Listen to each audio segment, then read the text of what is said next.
When Nazi Germany surrendered in May 1945, over 100 U-boats were still prowling beneath the Atlantic.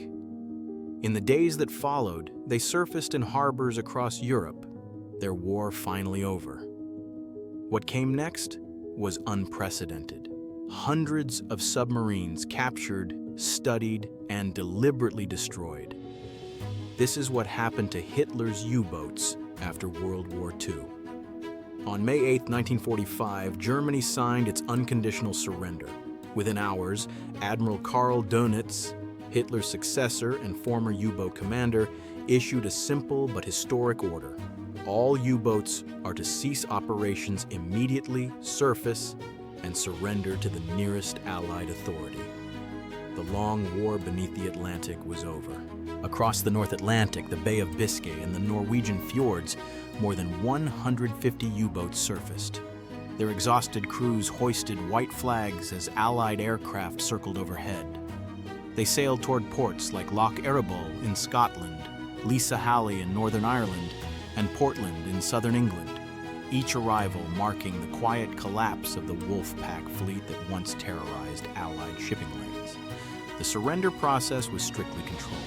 Allied warships escorted the submarines into port, where Royal Navy and U.S. Navy boarding parties confiscated codes, charts, and weapons.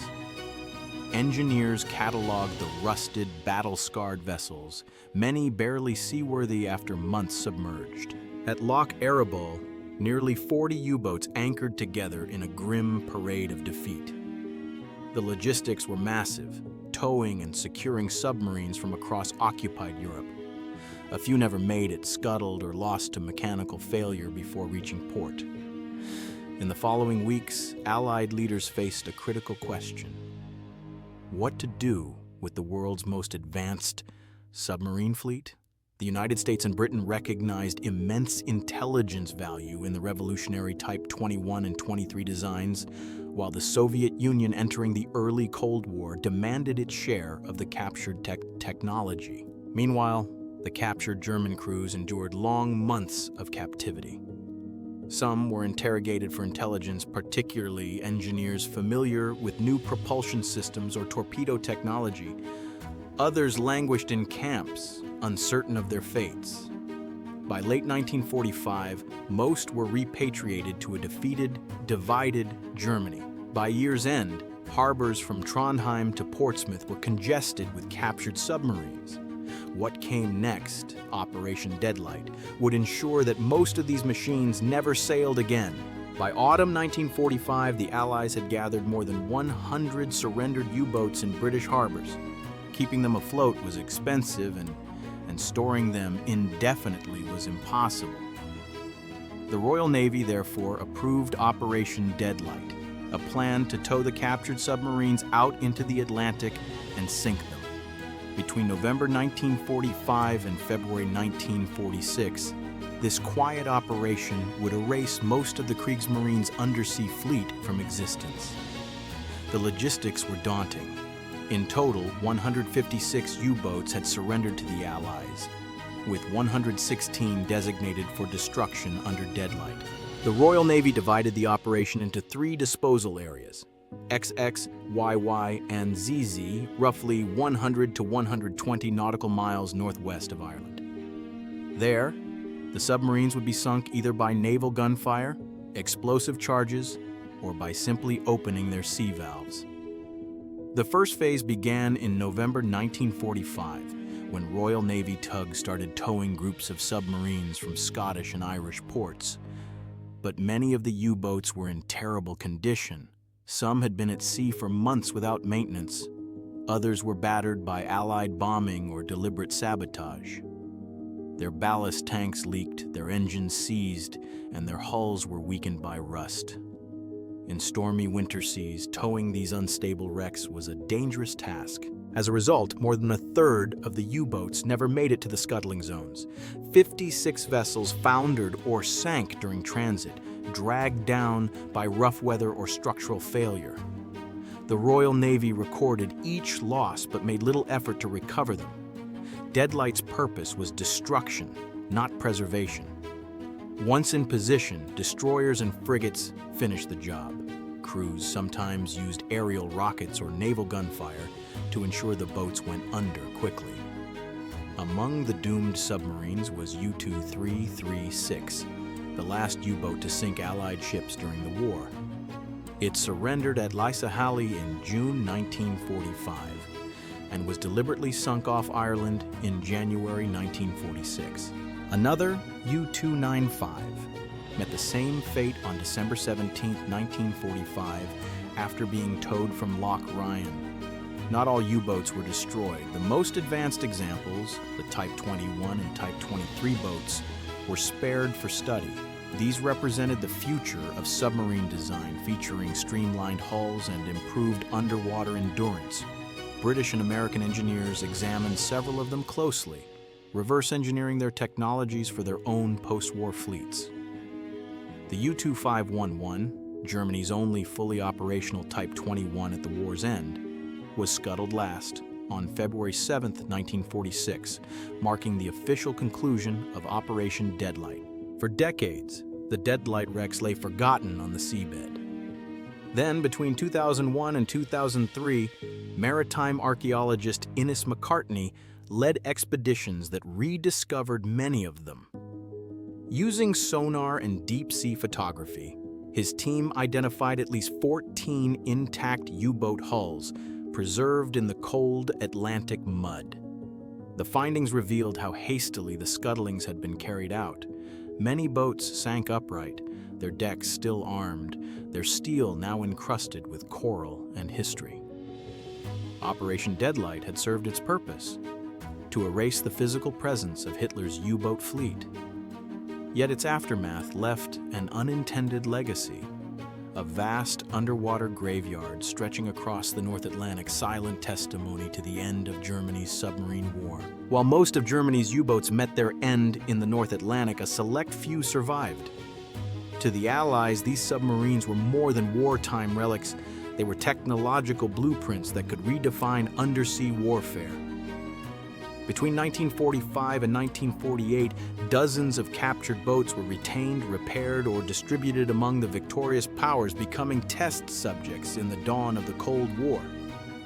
To manage this process, the Tripartite Naval Commission, formed in August 1945, allocated the surrendered fleet between the United States, the United Kingdom, and the Soviet Union. Each received 10 U-boats for examination, with priority given to the advanced Type 21 and Type 23 designs. Their streamlined hulls, greater battery capacity, and snorkel systems represented a revolutionary step. Submarines designed to fight primarily beneath the surface rather than above it. In Britain, the Royal Navy integrated several of these vessels for testing. U-3017, renamed HMSN-41, underwent submerged trials and endurance runs before being scrapped in 1949. Others, such as U-190, surrendered off Newfoundland and were taken into Canadian service as training platforms for sonar and torpedo practice. The Royal Navy also used captured hulls to refine depth charge tactics, detonating explosives near real German steel rather than mock targets. The United States took a similar interest. Captured submarines were studied extensively at naval facilities in Portsmouth and New London. Crews of the U.S. Submarine Force examined propulsion systems, silent running technology, and periscope design, features that would later influence America's first post-war submarine classes. Particularly significant was U-234, a long-range cargo submarine captured on May 14, 1945, while en route to Japan with a secret payload that included uranium oxide and jet engine components. U.S. Navy engineers studied its construction and cargo before sinking it during weapons tests in 1947. Across Europe, other navies received their share. The Soviet Union acquired several of the prized Type 21 boats, which served as direct templates for the later Whiskey-class submarines. Soviet shipyards dissected German hulls plate by plate, replicating the pressure-resistant architecture and snorkel systems that gave their new fleet a sudden technological leap. To the west, it was a worrying development. The same German engineering that once hunted Allied convoys was now fueling an arms race beneath the Arctic ice. Smaller nations also benefited. France, rebuilding its navy after years of occupation, took over a few boats from Allied stockpiles. One of them, U-123, served for several years under a new flag before being decommissioned. Norway operated others for training and coastal patrol, while Denmark used German submarine technology in its post-war shipbuilding programs. Yet not every transfer was purely scientific. The redistribution of U-boats became an early symbol of post-war geopolitics. Britain and the United States hoped that sharing German technology would maintain balance among the Allies, but as the Soviet Union expanded its fleet, cooperation quickly turned into competition. The U-boats had changed owners, but their strategic value remained. By the end of the decade, most of the retained submarines had served their purpose and were deliberately sunk or dismantled. Still, their influence proved lasting. The innovations of the Type XXI, its batteries, hydrodynamics, and underwater speed became the design foundation for nearly every conventional submarine built through the 1950s. In a sense, Germany's final wartime invention became the blueprint for the nuclear age. While hundreds of U-boats were scuttled or scrapped, a handful escaped destruction and entered a new chapter. These survivors, scattered across Europe and North America, turned from weapons of war into artifacts of remembrance. Among the best known is U-995, a submarine that surrendered in May 1945 at Trondheim, Norway. It later served briefly in the Norwegian Navy before being returned to Germany in 1965. Today, it rests at Labo, near Kiel, preserved as a museum ship beside the Marine Ehrenmal Memorial. Visitors who step inside its narrow hull experience the oppressive quarters where 45 men once lived, worked, and fought for weeks at a time. In France, several captured U-boats were used in the post-war Navy. U-123, renamed Blaison, became one of the few to see regular peacetime service. When retired, it was preserved in Lorient, once one of the Kriegsmarine's main U-boat bases. Other survivors lie in more unusual circumstances. U-534, raised from the Kattegat Strait in 1993, is now displayed in Birkenhead, England, its hull cut into sections to reveal the claustrophobic interior. Across the Atlantic, the United States preserved one emblematic submarine, U-505, captured intact in June 1944. After serving as an intelligence prize during the war, it was eventually transferred to the Museum of Science and Industry in Chicago. There it remains today, meticulously restored, the first enemy warship ever displayed on American soil. But the majority of Germany's U-boats never reach museums. The wrecks from Operation Deadlight still line the seabed off Northwest Ireland, forming one of the world's largest underwater graveyards. For decades they were forgotten, marked only by coordinates on Royal Navy charts. Public fascination with the U-boats has only grown. Museums in Hamburg, Kiel, and Labo draw thousands each year, while historians continue studying the tactics and lives behind the steel. For veterans and researchers alike, these submarines are more than relics. They're reminders of the human cost beneath the waves. Over 30,000 German submariners and countless Allied sailors never returned.